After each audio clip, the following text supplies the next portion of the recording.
Assalamualaikum warahmatullahi wabarakatuh.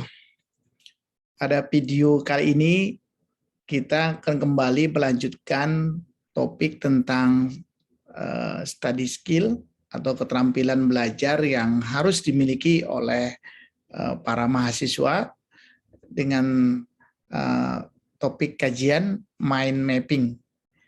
Jadi hal ini penting terutama bagi kita di bidang kedokteran. Sangat begitu banyak bahan-bahan perkuliahan yang harus kita baca dan harus kita ingat.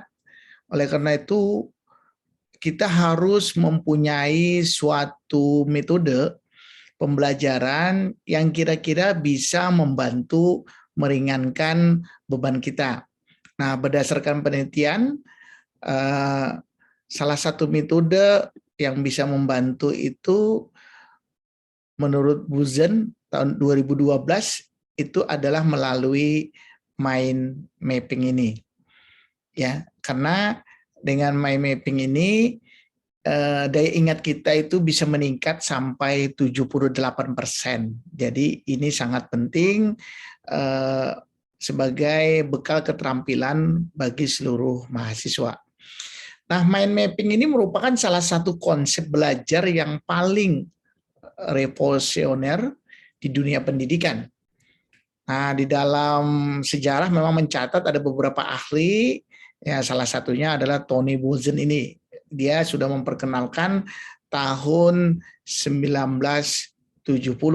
Walaupun kita tahu ada beberapa yang lain, pendukung teori yang lain ya, misalkan ada teori Piaget, bahwa dalam teori ini mengatakan bahwa pengetahuan datang dari tindakan dan perkembangan kognitif seseorang sebagian besar bergantung pada seberapa jauh seseorang itu memanipulasi dan aktif berinteraksi dengan lingkungannya.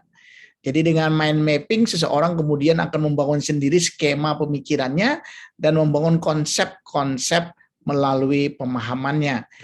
Dan ada juga teori David. Dalam teori kognitif David ini mengemukakan bahwa belajar dengan hafalan berbeda dengan praktik langsung. Menghafal akan membuat seseorang mendapat informasi yang kemudian memprosesnya ke dalam struktur kognitif belajar.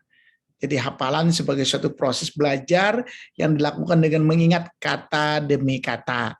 Nah, oleh karena itu dengan mind mapping ini maka hafalan itu bisa lebih mudah. Nah, selanjutnya, apa sih sebenarnya pengertian dari mind mapping ini? Mind itu berarti kemampuan berpikir, mapping itu berarti teknik memetakan. Sehingga dengan demikian, pengertiannya adalah cara mencatat yang kreatif, efektif, dan memetakan pikiran-pikiran kita secara menarik, mudah, dan berdaya guna. Nah, dari definisi ini juga mengandung pengertian bahwa bagaimana kita bisa memanfaatkan dengan teknik ini, maka kita bisa memanfaatkan seluruh otak dengan menggunakan citra visual dan prasarana grafis lainnya untuk membentuk kesan. Jadi otak seringkali mengingat informasi dalam bentuk gambar, simbol, suara, bentuk-bentuk, dan perasaan-perasaan. Kemudian apa sih sebenarnya lingkup penerapannya? Jadi penerapannya kapan saja kita bisa menerapkan. Jadi yang pertama ketika kita ingin menemukan ide yang inovatif dan jalan keluar yang kreatif. Kemudian yang kedua ketika ingin mengingat informasi secara efektif dan efisien. Jadi artinya sekalipun ada dalam tekanan kita tetap bisa mengingat dengan mudah ya. Tekanan itu terutama untuk mahasiswa adalah ujian, karena ujian itu merupakan salah satu tekanan yang dirasakan oleh para mahasiswa semua. Kemudian ketika ingin menetapkan sebuah tujuan dan langkah-langkah untuk mencapainya, kemudian yang keempat ketika sedang berpikir untuk mengubah karir atau memulai suatu usaha baru, jadi dalam rangka menyiapkan persiapan-persiapan atau perencanaan dalam membangun sebuah organisasi baru atau sebuah usaha baru, ini juga bisa kita menggunakan mind mapping. Atau ketika ingin mengadakan rapat yang efisien dan lancar. Jadi kita sudah mappingkan mana-mana yang akan didiskusikan sehingga rapat itu bisa berjalan dengan lancar. Nah, kemudian kalau kita perhatikan sebenarnya jenis mind mapping ini ada macam-macam ya, terutama yang untuk pembelajaran. Ya, ada mind map silabus ya. Jadi mind map silabus ini adalah sebuah jenis mind mapping yang mendukung untuk memetakan secara makro keberadaan silabus itu. Jadi digunakan untuk memberi gambaran mengenai apa yang telah dipelajari. Atau bisa juga mind mapping bab ya. Jadi kita keberadaan atau berdasarkan rangkaian bab-bab yang sudah dipelajari sebelumnya, peta konsep ini bisa dibuat dengan meringkas poin-poin penting dalam sebuah pembelajaran yang ada di dalam bab-bab tersebut. Atau bisa juga kita mind map dengan paragraf ya. Mind map dengan paragraf itu memberikan informasi dengan cara yang lebih lengkap dan detail. Jadi tak hanya dapat melihat keterangan ringkas dari setiap bab yang dipelajari, namun juga keterangan dari masing-masing bab tersebut. Nah, itu adalah hal yang berkaitan dengan lingkup dari mind mapping tersebut. Nah, sekarang bagaimana perbedaan antara yang mind mapping dengan catatan biasa? Catatan biasa itu hanya berupa tulisan saja, kemudian hanya dengan satu warna, kalau hitam ya hitam, kalau biru ya biru saja. Kemudian untuk mereview ulang memerlukan waktu lagi, ya karena kita tidak tahu mana bagian-bagian yang penting. Kemudian waktu yang diperlukan untuk belajar lebih lama, ya pasti ya, karena memang kita mau mengamati lagi mana yang merupakan bagian-bagian penting. Berbeda dengan mind mapping, ya. Jadi mind mapping ini berupa tulisan, simbol dan gambar. Jadi macam-macam sehingga itu bisa berwarna-warna, macam-macam warna, dan kita mereview ulang, waktunya pendek, waktu yang diperlukan untuk belajar juga bisa lebih cepat dan efektif, serta dapat membuat individu menjadi lebih kreatif dibandingkan dengan yang tadi catatan biasa itu individu statis. Nah, dari perbedaan ini maka dapat kita asumsikan mind mapping itu adalah memadukan, mengembangkan potensi kerja otak yang terdapat dalam diri kita. Dengan adanya keterlibatan dua belah otak, maka akan memudahkan seseorang untuk mengatur dan mengingat segala bentuk informasi, baik secara tertulis maupun secara verbal. Nah, sekarang setelah kita mengetahui perbedaan itu, sekarang apa saja manfaat yang dapat dirasakan atau diperoleh dengan metode mind mapping ini. Yang pertama adalah memberi pandangan menyeluruh tentang pokok-pokok masalah atau area yang luas, kemudian memungkinkan kita merencanakan rute atau membuat pilihan-pilihan dan mengetahui kemana kita akan pergi, kemudian mengumpulkan sejumlah besar data di satu tempat, mendorong pemecahan masalah dengan membiarkan kita melihat jalan terobos kreatif ya, karena dengan mind mapping itu bisa kita lihat dengan mudah. Kemudian yang kelima, menyenangkan untuk dilihat, dibaca dan dicerna, karena di situ juga disertai dengan simbol, dengan warna-warna sehingga kita tidak jenuh untuk membacanya. Nah, itu adalah manfaat secara umum. Nah, sekarang apa manfaat secara khusus? Ini manfaat secara khusus yang pertama adalah membantu kemampuan otak untuk berkonsentrasi, kemudian memungkinkan esensi materi menjadi jelas-jelas, secara visual relatif lebih jelas, kemudian membuat sambungan antar ide-ide agar mudah dilihat, meningkatkan daya ingat, meningkatkan pemahaman, dan tentunya juga menyenangkan. Nah, ini adalah manfaat yang baik secara umum maupun secara khusus. Nah, dari manfaat itu, sekarang kita lihat apa kelebihan-kelebihan jika kita menggunakan mind mapping. Kelebihan yang pertama, kita dapat mengemukakan pendapat secara bebas. kemudian catatan lebih fokus pada inti materi, kemudian juga mampu meningkatkan kemampuan seseorang untuk berimajinasi, berkonsentrasi, dan untuk meningkatkan minat sekaligus untuk menyelesaikan persoalan. Kemudian merangsang sisi kreatif, membantu seorang untuk membuat catatan yang menarik, serta mengoptimalkan otak kanan dan otak kiri. Nah, dari kelebihan ini sebenarnya kalau kita bandingkan ya dengan kekurangan dari catatan linear itu sendiri adalah bahwa catatan linear itu waktu terbuang, jadi untuk menulis kata-kata yang tidak memiliki hubungan dengan ingatan, kemudian waktu terbuang untuk membaca kembali kata-kata yang tidak perlu, mungkin kurang lebih 90% waktu terbuang, kemudian waktu terbuang juga untuk mencari kata atau kunci kata pengingat ya, kata kunci pengingat. Kemudian juga kata kunci pengingat kadang-kadang terpisah ya, terpisah-pisah sehingga menyulitkan kita untuk merangkai kembali kata demi kata tersebut. Nah, itu adalah dalam kaitan kelebihan dari mind mapping dan termasuk kalau kita bandingkan dengan catatan biasa.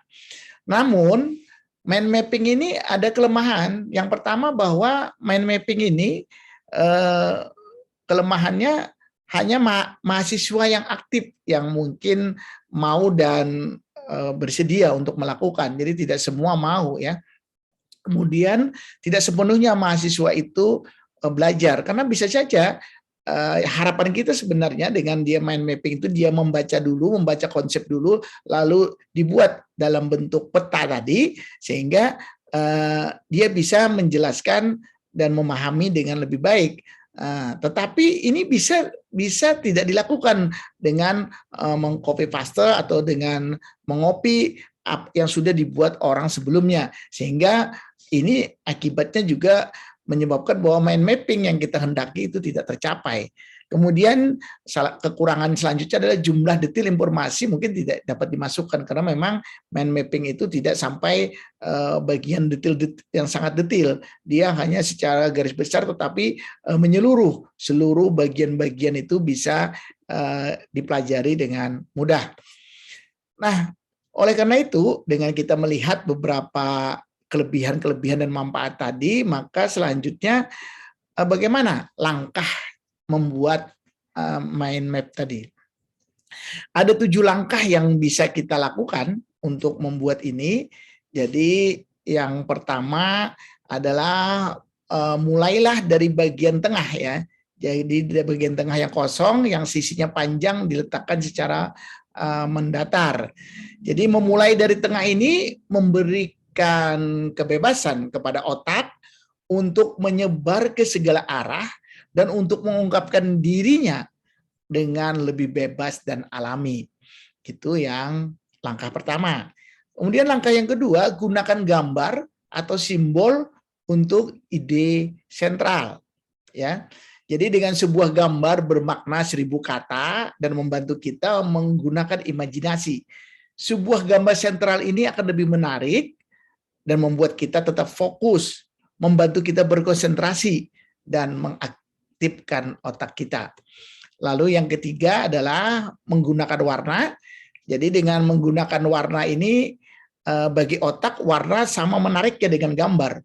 Warna membuat mind map lebih hidup, menambah energi kepada pemikiran yang kreatif dan tentunya menyenangkan.